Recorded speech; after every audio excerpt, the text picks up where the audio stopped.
There's been a lot of conversation about my weight and how I lost it, and for the longest time I didn't know how to talk about it because I feel like it is a very sensitive subject for a lot of people, and it is a very sensitive subject for me as well. I struggled with my weight so much in my sophomore year of high school, and I picked up on a lot of bad habits, but I feel like recently the way I lost weight was so natural, like I didn't notice myself for the longest time.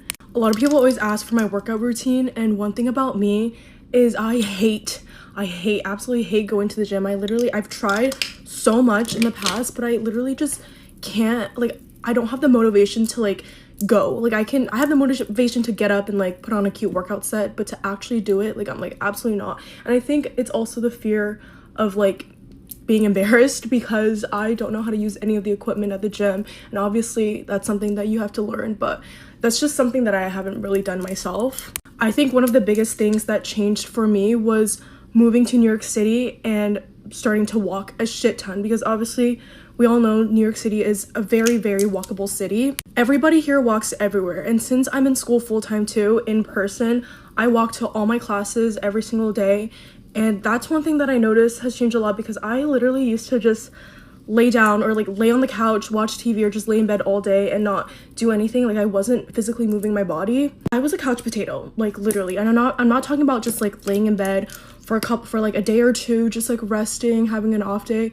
I mean, I would do this like every single day. I literally had no motivation to do anything. And this was also when I was doing online school back home in Canada. So I literally didn't have to go anywhere. I didn't have to go to school in person. And so ever since I moved to New York City and I moved out, now I live on my own, it's forced me to do a lot of things, like getting groceries, like the simple things, getting groceries, running little errands. It's just things that you just have to do because no one else is going to do it for me. And obviously, like I said, I live in New York, so everywhere is super walkable, and so I would just walk to do all these things. The best part is it didn't even feel like a workout. It was just things that I genuinely had to do throughout the day. And then with that, I started to actually enjoy like going out and like going for walks, even though I'm not going anywhere, or just literally going outside. I also will say last summer I picked up Pilates, and I definitely noticed a big difference in that. It was fun to do it because it didn't feel like a crazy workout. And like there was an instructor telling you what to do, so it was fun. I was doing that like so consistently every single week all summer, and then I kind of stopped because in fall I started school in person again, so I just got like too tired. I just didn't have the time to be going as consistently as I was. And so to answer your question, no, I'm not on Ozempic. I lost my weight gradually over time, over the span of like a year and a half.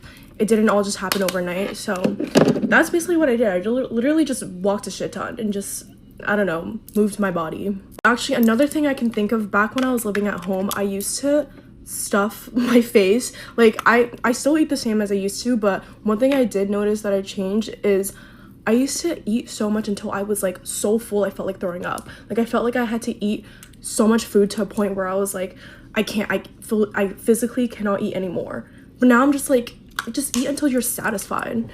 Low-key, I think I did that because I was bored. And don't get me wrong, I still eat out of boredom to this day, but I don't like stuff my face until I'm like, I actually feel like I'm gonna throw up.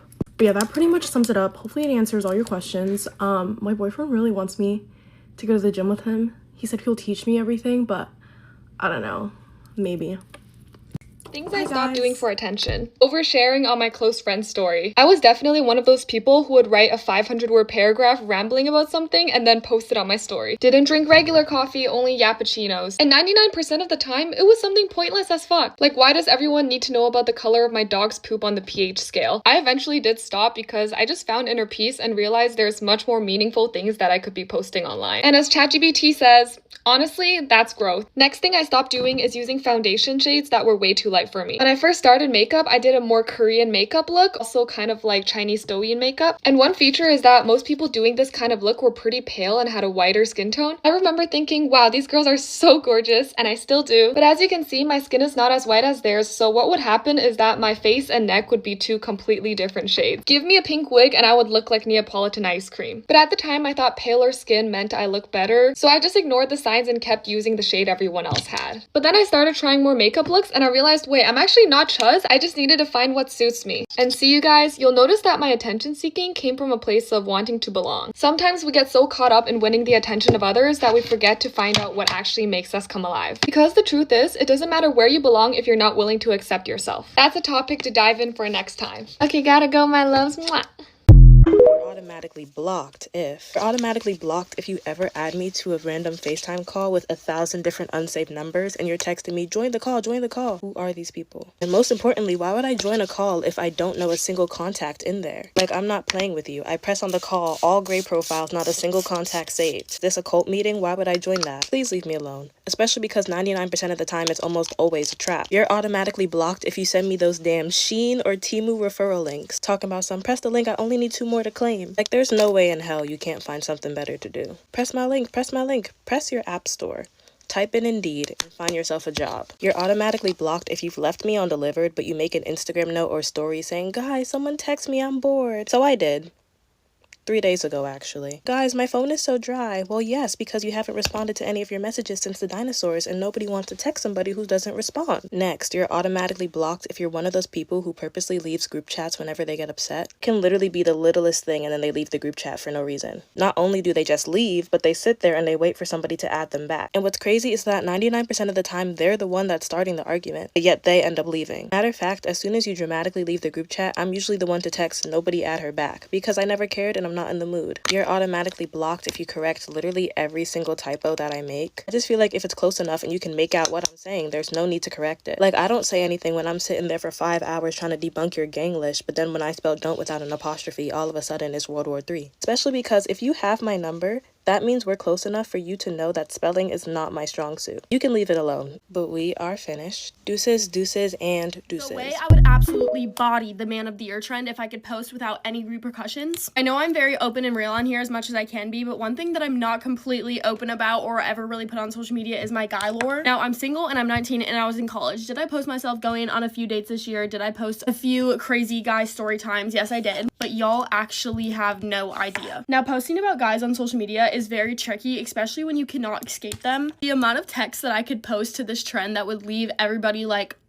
I have so many saved in my drafts and I want to post them so bad. But first of all, they're horrible. Like, I wouldn't want anybody reading that. And secondly, that just risks them like texting me or finding a way to contact me again. And no one wants to relive any of that. A lot of people say because I post stuff about guys kind of often or just like relatable content about boys that I'm like boy obsessed. Honey, I'm 19. I'm single. I don't think I'm super ugly. And I also have a career. I am not obsessed with anybody. I just happen to give a few boys out of the hundreds that come after me. And that is not hyping myself up or being egotistical in any way. It is just literally such a strange world out there, and the few people that I have given chances to just end up biting me in the butt every single time. And plus, the text that I probably would post to this trend would be from someone that y'all literally do not know at all. So then if I posted it, people would jump to conclusions and like say that it was people that they know from TikTok. But I just wanted to get that conversation out of the way because every single time I post about the opposite gender, people come at me and say I'm like boy obsessed or all I care about is boys, as if I don't post hundreds of other videos a month about all girl things. Dating life is something that I keep off of social media for a reason. The few times that I've ever introduced someone onto social media, it just backfires every single time, or it has just been too toxic to even bring onto social media. So I don't know, I just think it's crazy like how much can happen behind a screen that you guys have no idea about. As for right now, I'm just living my best life. I'm single, no roster. Literally my entire best friends list is actually my best friends, and I think this is one of the first times in a long time that's actually happened because I'm just so at peace with myself. So I think that's what aggravates when I see people say that I'm boy obsessed as if I'm not 19 and single and only have one person on my mind. I've learned that I'm not introducing anyone to my social media until I know that they are here to stay, because I definitely made that mistake. Even when I thought certain people were here to stay and they obviously weren't, it just creates a whole dramatic thing that like doesn't need to happen. So just know if someone does ever get introduced onto my social media again as like my man, they probably are here to stay for a while. But who knows, the future is in God's hands, and I'm literally closer to the age of getting married than not getting married. Isn't that weird? Anyway, this kind of turned into a long yap session about my love life. All I wanted you guys to know is that I would absolutely destroy the man of the year trend, and I'm still debating if I'm gonna post the text or not, so we'll see what you guys say. But especially with recent events, this is kind of also a video just saying don't believe everything you see on social media, because everything on social media is not what actually happens in real life.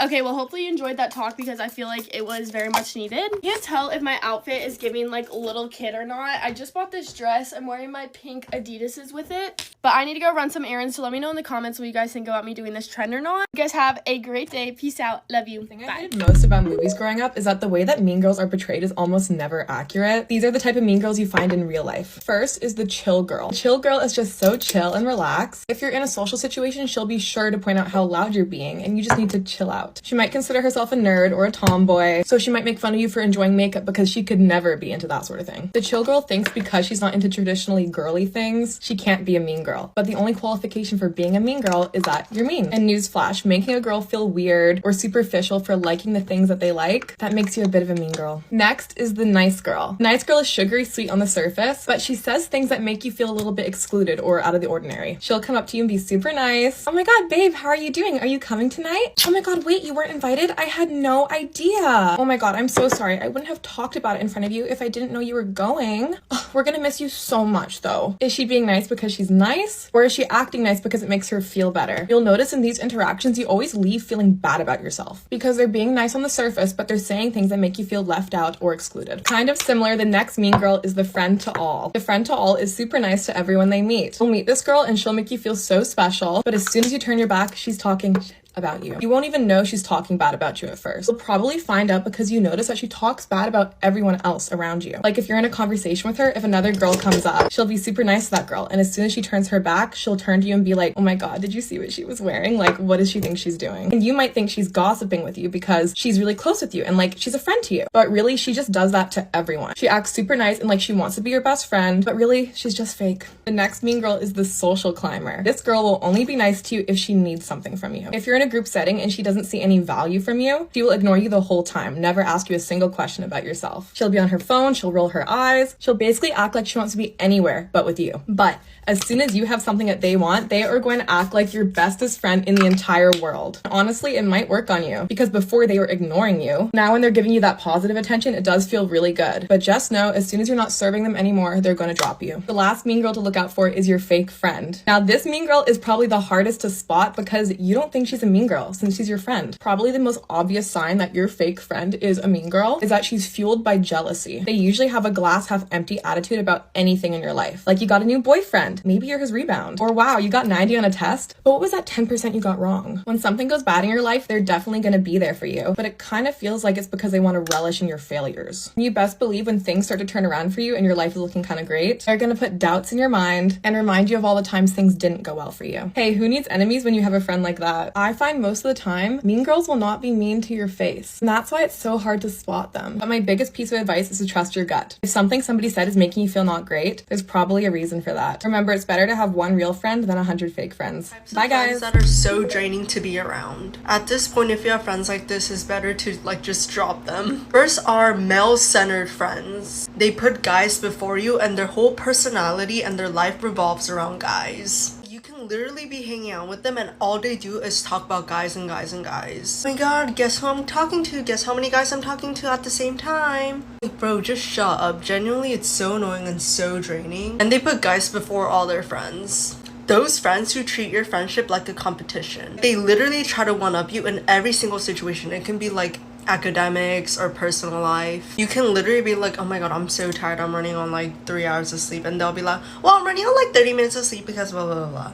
Like, shut up. Like, why are you trying to one-up me in every single situation? Next are friends who are always negative when something good happens to you. Like, let's say you get into a really good program and they'll be like, oh, I heard they accept anyone. Like, okay, babes, like, I never understood people who don't clap for other people's, like, accomplishments. Like, you're weird. Friends who always give you backhanded compliments. Like, at that point, just, like, say it to my face. It's like, bro. Friends who are overly possessive. They think that they're the only friend in your life. You can be like, oh, I'm hanging out with blah blah blah, and they'll be like, oh, you're hanging out with her instead of me, and blah blah blah. Oh my god, let me live. Like, why am I only allowed to hang out with you? I don't understand. Friends who only contact you when they need something. Like, you don't contact me for like 5 months, and as soon as I see your message pop up, I just know you're gonna ask me for something. Oh, do you have this? Do you have that? Can you do this for me? Like, okay, bro, just like wrap it up. Last but definitely not least, friends who have no respect for your time. Like, yes, I have bad time management too, but when I make plans with with people, I make sure I'm not late. Or if I'm late, like I feel so bad, like I apologize. There are just some people who don't give a fuck about your time, and they're just always like 2 hours late, and they just like don't care, and it's like really annoying. See a girl and just like want to be their friend like so bad. I should not be doing makeup with a white shirt on.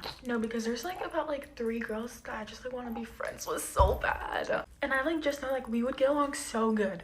They're just like so like pretty and they're just like so cute. It's just like their aura and their vibe. Like I just know.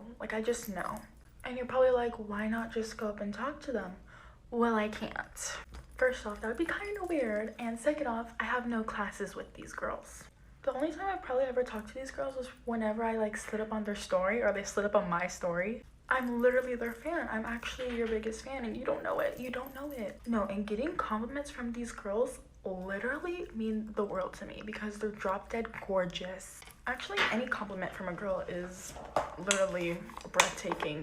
But yeah, these girls just have no idea that I want to be their friend so bad. They probably think I'm weird, to be honest. I came to the conclusion that everybody just thinks I'm weird. I'm also an only child, so maybe I am weird. Guys, my man is on the way to pick me up and we're gonna go watch Coraline. I freaking love Coraline, bro. Like, it's just like so... It brings me back. I'm also not wearing lashes today. Usually I am wearing lashes, but I decided to go back to the mascara roots. Okay, wait, the makeup looks really good. Guys, we did it. We didn't get any makeup on the shirt. Okay, so I'm just wearing this white bodysuit and then these waffle pants from Hollister. Super comfy, and then my Birks. You're automatically annoying if you're one of those people that feels the need to comment whenever somebody rewears an outfit like washing machines don't exist. Talking about some, oh, I saw you wear that fit before. Oh yes, almost like it's in my closet. Why are you watching people's outfits so closely anyway? Back up. Next, you're automatically annoying if you're quick to give unsolicited advice that nobody asked for. I could be like, damn, this dessert is mad sweet, and you're like, yeah, you should go on a diet. Sorry? When did I say...